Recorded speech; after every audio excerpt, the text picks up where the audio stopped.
साहेब आता काय सांगणार, 26 वर्षाचा माझा मुलगा आज मला सोडून गेला फक्त एका त्या मुलीमुळे. फेब्रुवारीमध्ये त्यांचं लग्न ठरलं. लग्नासाठी त्यांच्याकडनंच आम्हाला मागणी आली. आम्ही वारंवार सांगत होतो की बाबा मुलगी तुमची अजून 20 वर्षाची झाली नाही, एवढ्या लवकर कोण लग्न करतं. पण त्यांचं म्हणणं होतं नाही आम्हाला करायचंय, आम्हाला करायचंय, आम्हाला करायचंय. त्यामुळे आम्ही मुलगी बघायला गेलो. ओळखीतली होती, नात्यागोत्यातल्या होत्या.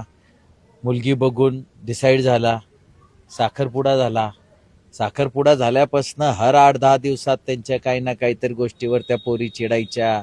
तो वारंवार मला म्हणायचा, पप्पा तुम्ही चौकशी केली का, तुम्ही चौकशी केली का मुलीची. मुलगी वारंवार भांडती, विनाकारणावरनं भांडतीये. मी म्हणायचो आपल्या नात्यातली आहे, आपल्या चुलत मामानीच्या मेव्हण्याची मुलगी आहे, त्यांनी आपल्याला खात्री दिलेली आहे आणि त्या खात्रीवर तू नको काळजी करू. तरी तो प्री वेडिंगसाठी बालीला निघाला. बालीला फक्त 4च लोक गाडीत होते, मुलगी, मुलगीचा भाऊ, माझा मुलगा आणि माझी मुलगी. गाडीमधनं त्याचा पासपोर्ट चोरी झाला. एअरपोर्टला बघितलं जाऊन, सगळं काही बॅगेतनं करन्सी होती, क्रेडिट कार्ड होते, सगळं काही होतं, फक्त त्याच्या एकट्याचा पासपोर्ट चोरी झाला. ते बालीला जाऊ नाही शकले, परत आले. वारंवार ही मुलगी फक्त एकच करायची की लोहगड किल्ल्यावर जायचंय, लोहगड किल्ल्यावर जायचंय, लोहगड किल्ल्यावर जायचंय. एकदा गेले, दुसऱ्यांदा आम्ही नाही पाठवलं, तिसऱ्यांदा पुन्हा जिद करून बसली की माझी मित्रांची पार्टी आहे, आम्ही तिथं बर्थडे सेलिब्रेशन करू, मला पाठवा, मला पाठवा. माझी मिसेस त्याला वारंवार सांगायची काही काम नाही किल्ल्यावर, काही काम नाही, पर ती ऐकली नाही. 2दा ते जाऊन आल्यानंतर तिसऱ्यांदा पुन्हा जिद करायला लागले जायची.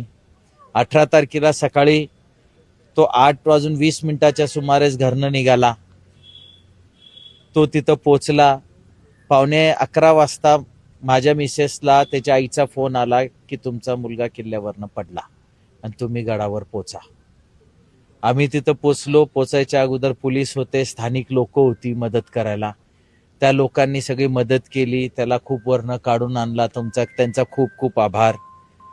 पर आल्यानंतर हॉस्पिटलमध्ये घेऊन गेले पोलिसांनी. तिथे डॉक्टरनी घोषित केलं की तो मृत्यू आहे. आमच्या काही लक्षातच यायला तयार नाही की एवढा शार्प मुलगा असा क्लिटवर जाऊन पडूच नाही शकत. पडायचं काही कारणच नाही. एवढा मोठा लोहगड किल्ला आहे, सगळीकडे रेलिंग आहेत, कठडे बांधलेले आहेत, पडायचं काही कारण नाही. त्यानंतर आम्ही तिथं जाऊन 2-3 दिवसानंतर स्वतः पाहणी पण केली, तर आमच्या लक्षात आलं की तो पडू नाही शकत.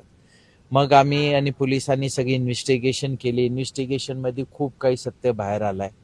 त्या पोरीचा त्या पोरासंगत अफेअर होता. ती त्या संगत फिरायला सुद्धा उदयपूरला गेली होती. अजून पण त्याचे खूप पोरांसोबत अश्लील चॅटिंग आहेत. हे कळायला भाग नाही की त्यांचे किती पोरासोबत त्या पोरीचे काय आहे काय नाही, आम्हाला कळायला भाग नाही. आता इन्व्हेस्टिगेशनमध्ये निघेल. त्यांनी त्या पोराला 18 तारखेला तिथं बोलवलं आणि त्याला सांगितलं की त्याला तिथं धक्का मार.